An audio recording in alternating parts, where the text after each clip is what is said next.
turn to Section 1. Section 1. You will hear a woman phoning to inquire about exhibition information. First, you have some time to look at questions 1 to 4.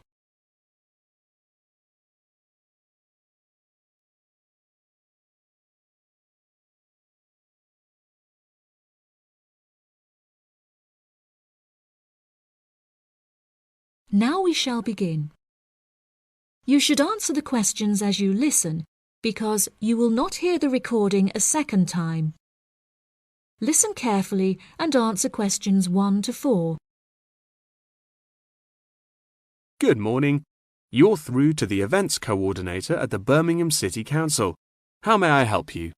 Hello there. My husband and I are interested in purchasing tickets to the automobile exhibition, but I couldn't find many details about it on your website, and I was wondering whether you could provide me with some more information. Does it open in June? Yes, of course, madam.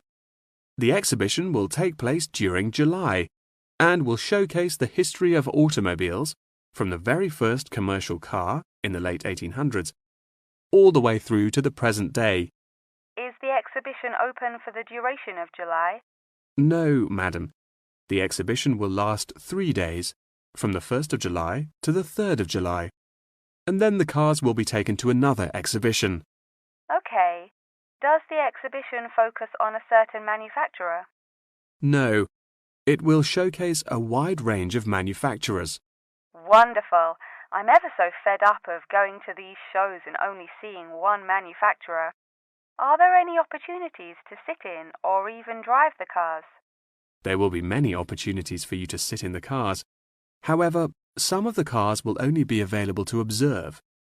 We are yet to be told whether any of the antique cars will be available to drive.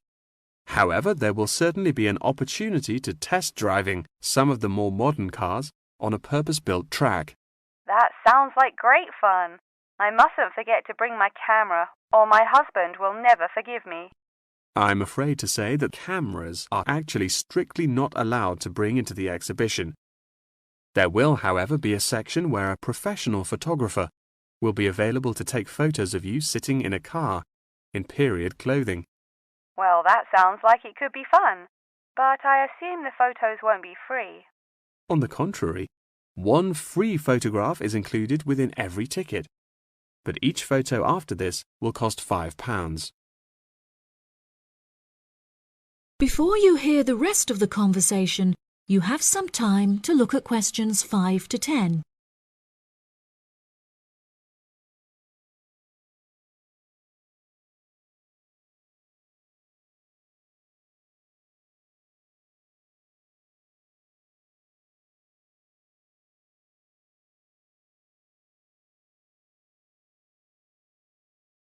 Now listen and answer questions 5 to 10. That's a nice surprise. Not many things are free anymore. I've been asking around about the ticket prices, but I haven't yet had a definite answer. Is it correct that the tickets are £100, whether you buy them now or on arrival? I'm afraid not. If you buy the ticket in advance, the price is £110, but it's £165 on the door. Oh, goodness. I suppose I'd best pay for them now then. Is it possible to buy tickets from you now over the phone? Yes, of course, madam. I'll transfer you to the box office manager, Mark Edgeworth. That's EDGEWORTH.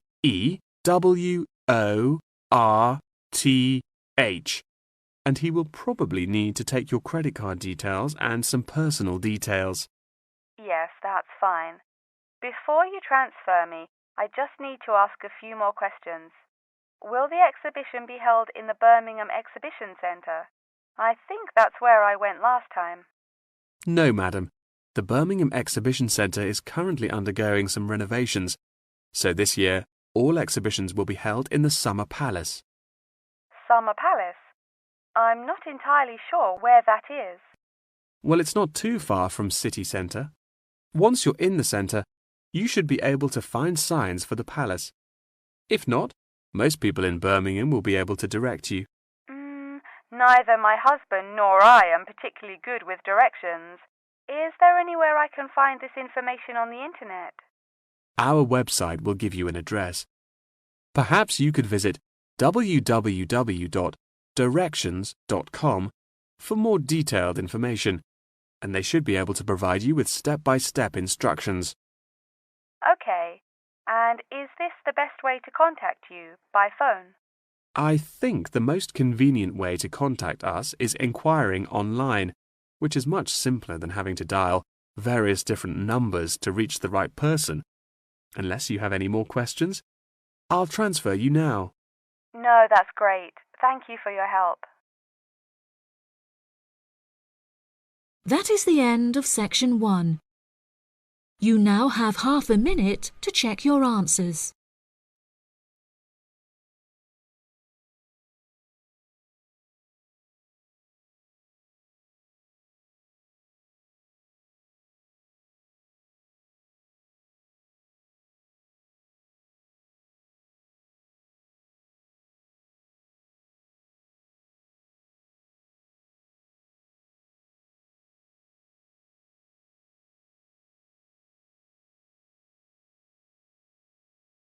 Now turn to section 2. Section 2. You will hear part of a talk given by a member of staff at a hospital. First, you have some time to look at questions 11 to 15.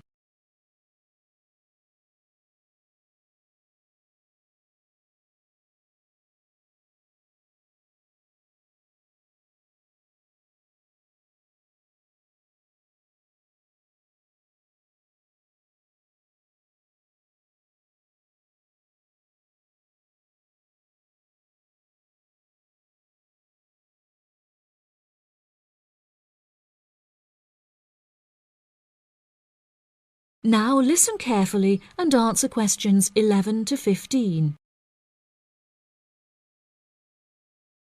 Hello, and welcome to the homepage for the Healthy Hearing Medical Clinic and Surgery, where we'd like to share a little more information about the services we provide and more.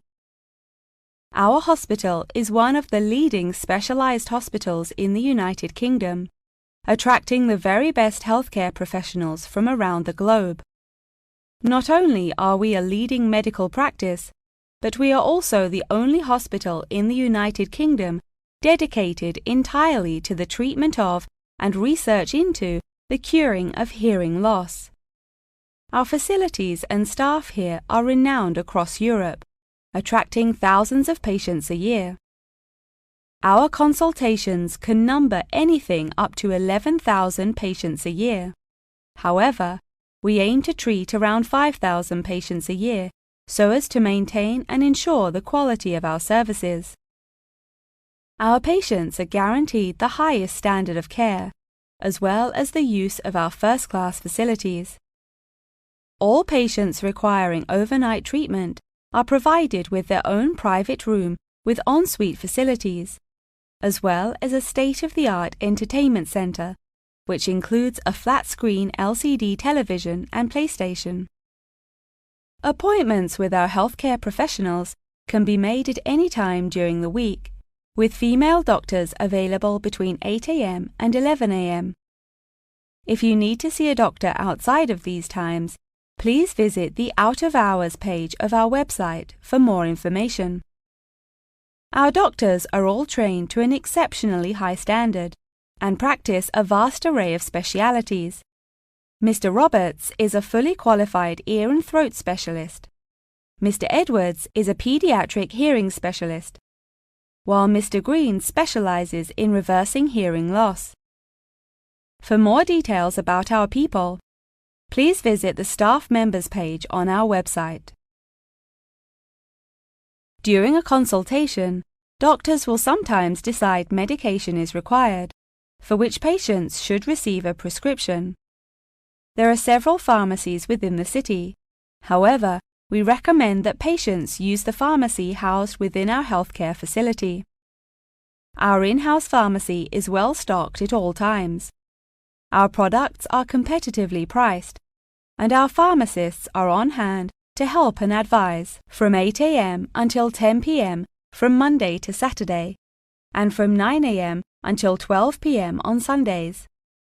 If you require any help outside of these hours, please see our Out of Hours page on the website. Since the Healthy Hearing Medical Clinic and Surgery also functions as a teaching hospital, we aim to provide our students with every opportunity to expose themselves to medicine in practice. Therefore, we would like to encourage our patients to give their consent for a medical student to attend their consultations. If our patients are not comfortable with this, there will be a form at reception where patients will be able to opt out. Before you hear the rest of the talk, you have some time to look at questions 16 to 20.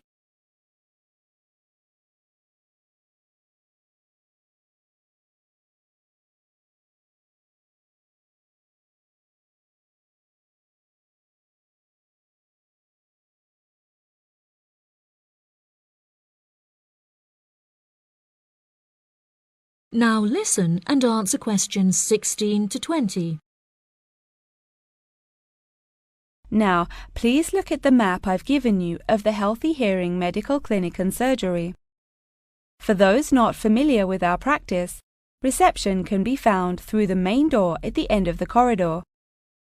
If your consultation is booked with Mr. Green, you need to go through the main door and turn right by the nurse's desk, and his office is at the end of the corridor on your left-hand side. If you need to alter any of your personal details, please visit our secretary at the Office for Medical Records, which you will find next to the therapy room. If you're awaiting surgery, please first check in with reception before taking the first door on the right after you enter the clinic. Finally, in the event that you feel disappointed with any of the services we have provided, or have any further questions, please locate our manager's office, which can be found near the Office for Medical Records and between two closets. If you have any more questions about the Healthy Hearing Medical Clinic and Surgery, please do not hesitate to contact us on 01 256 111 111. That is the end of section 2. You now have half a minute to check your answers.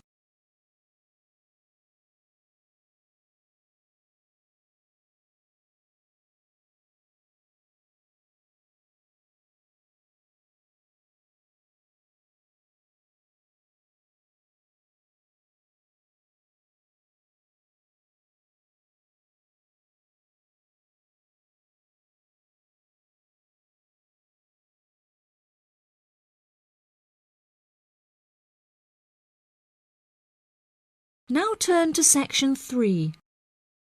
Section 3. You will hear Jim and Jane, two students, talking about their professor's lecture. First, you have some time to look at questions 21 to 25.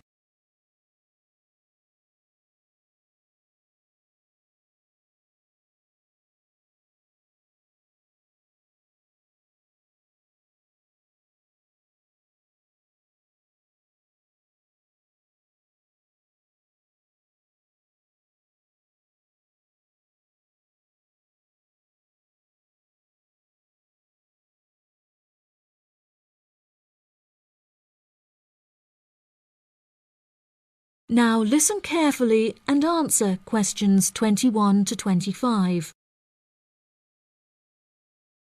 Jane, what did you think of Professor Morgan's lecture?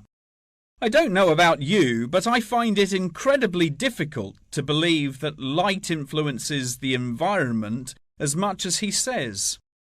I've never seen any journal articles, websites or anything that verifies his arguments. It's stupid.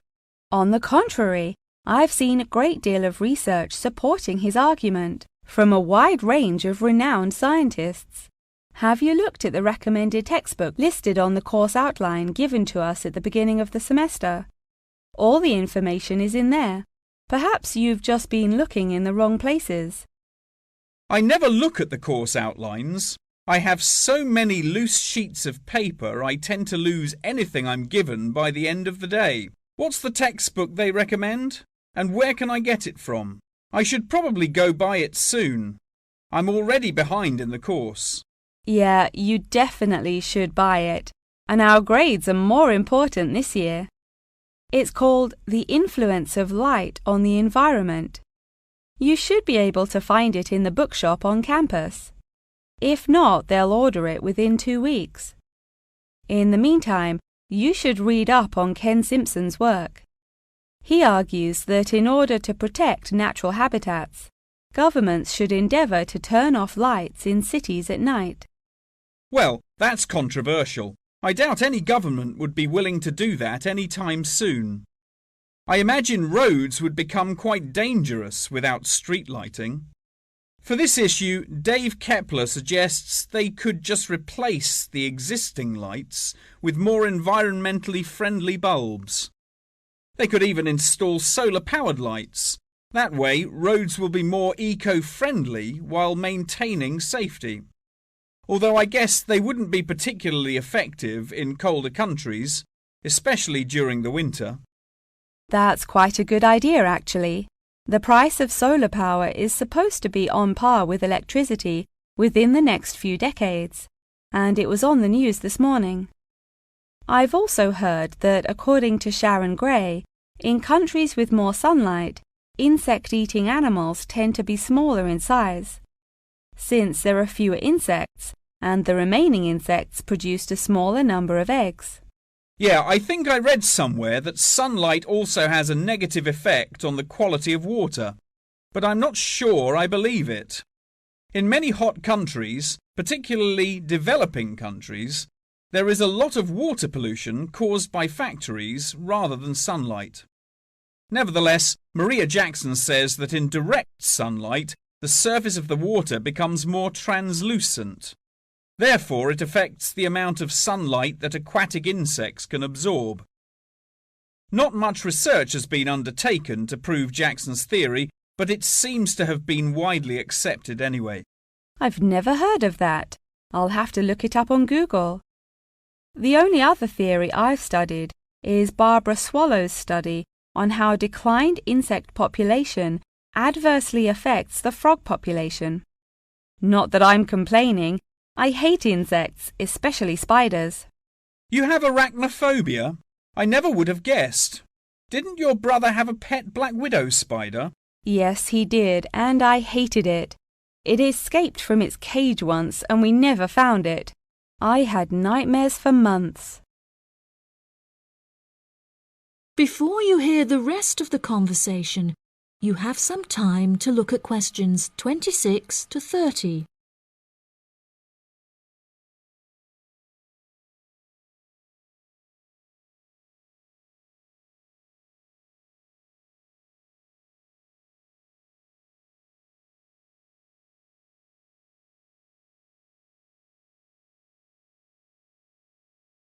Now listen and answer questions 26 to 30. Okay, now I'm getting goosebumps. Let's change the subject. What's your stance on natural and artificial light? Honestly, I'm not sure it makes much difference which one you use. Species will die out either way. I think the real argument we should consider is global warming and protection or replacement of finite fuels. Solar power provides us with an incredible opportunity to replace electricity, and governments should definitely increase spending on research in this field. The theories discussed in our lectures, like Simpson's and Gray's, are so vague and lack proof, so I don't understand why we even study them. I see what you mean. I don't like learning unsupported theories for exams, and I'd rather spend my time learning something else. For example, I'd be much more interested in studying the animals in safari parks than researching migratory birds, particularly the effect of tourists on the quality of life of animals. As we know, every year thousands of visitors will drive in their own vehicles or ride in vehicles provided by the facility to observe freely roaming animals. Yeah, that would be really interesting. Especially those animals living in more tropical countries like Borneo. Following on from that, I want to study how bringing animals over from foreign countries to put in our zoos affects their life expectancy. For example, do you remember when China sent pandas to Edinburgh Zoo? Apparently, one of the pandas became depressed, but it was never explained why. To me, obviously, you can't take an animal out of its natural habitat and put it in a cage on the other side of the world. It just doesn't work. That is the end of section 3. You now have half a minute to check your answers.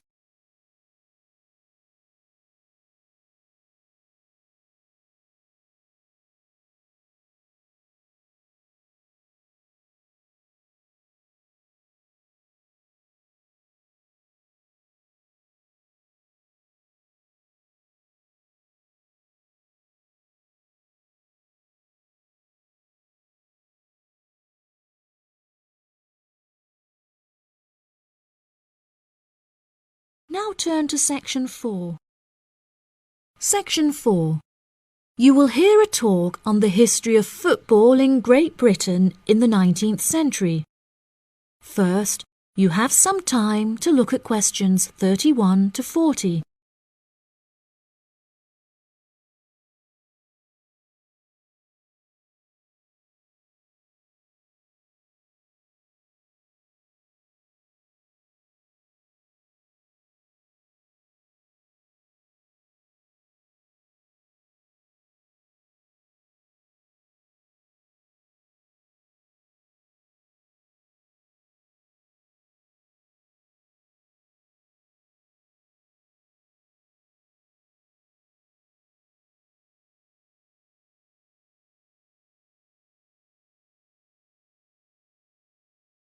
Now listen carefully and answer questions 31 to 40. Great Britain is often hailed as the home of football, with talented players travelling from far and wide to play for teams in the English Premier League, one of the most popular football leagues on the planet. Today we are going to take a look back to the 19th century Great Britain, in an attempt to trace the evolution of the beautiful game, as it is now known. Prior to the 19th century, the game featured a wide variety of local and regional adaptations, which were later smartened up and made more uniform to create our modern-day sports of association football, rugby football, and Ireland's Gaelic football. Even up to the mid-19th century, Shrovetide football, or mob football, was still widely practiced. According to the rules of mob football, there were no rules. A player could legally use any means whatsoever to obtain the ball, such as kicking, punching, biting, and gouging, with the only exceptions being murder and manslaughter. These games may be regarded as the ancestors of modern codes of football, and by comparison with later models of football, they were chaotic and had few cooperation. Towards the latter end of the 19th century and moving into the early part of the 20th century, however, there appeared a newfound emphasis on moral values in football.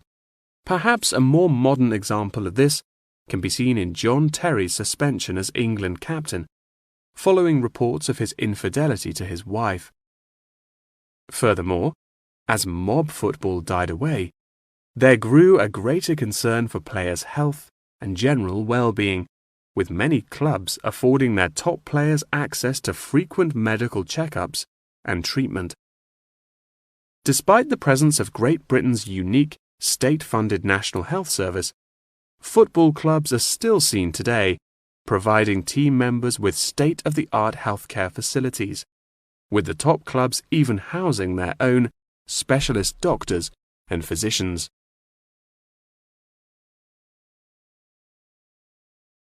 Today, football is a key feature of school children's day-to-day education, particularly for boys. With the help of football associations, all schools in the UK are boasting their own football teams. This mainly comes as a result of pressure put on schools and the government by concerned parents, who felt that football education taught their children valuable lessons and indeed vital life skills, such as teamwork and a drive to succeed. Nowadays, many of the UK's top football clubs provide training facilities and outreach programs in an attempt to educate the nation's aspiring youths. As I previously mentioned, it was only during the 19th century that football in its uniform concept truly began to emerge, with footballers previously playing according to their own versions of the rules. However, it was not until the early 20th century that different players actually began to play according to these standardized rules. Prior to the 19th century, football was played by all the major English public schools, including the likes of Eton College, Winchester College, and Harrow. In 1848, there was a meeting at Cambridge University in an attempt to lay down the laws of football. Present at the meeting were representatives of each of these major public schools, whom each brought a copy of the rules enforced by their own individual school's rules of football. The result of the meeting was what is now known as the Cambridge Rules, thereby uniting the rules from across the country into one simple document. However, the Cambridge Rules were not liked by all, and a new set of rules, Thring's Rules, compounded in the book The Simplest Game, became commonplace among dissenters. Across the country, improvements in infrastructure and public transport had a knock-on effect of dramatically increasing attendance to football games. Football quickly became a social event where spectators would meet friends, drink tea, and chat about the good old days. As football became more and more popular, it was decided that more money should be invested in maintaining the quality of pitches, amongst other things, and there was even talk of installing seating for spectators. However, the question of who was to foot the bill quickly became a divisive issue, with many believing that the government should fund football's development as a national sport.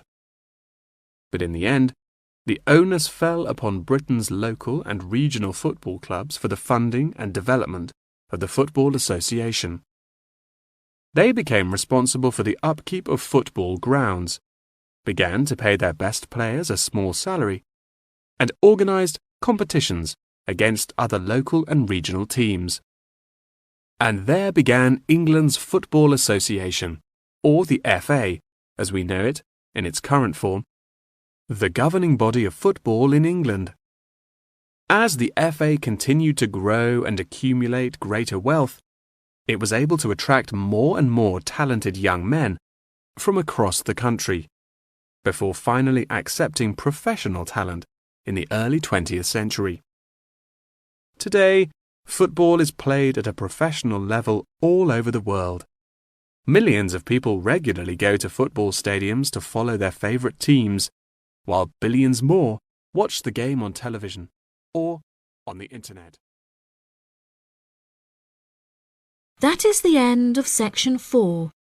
You now have half a minute to check your answers.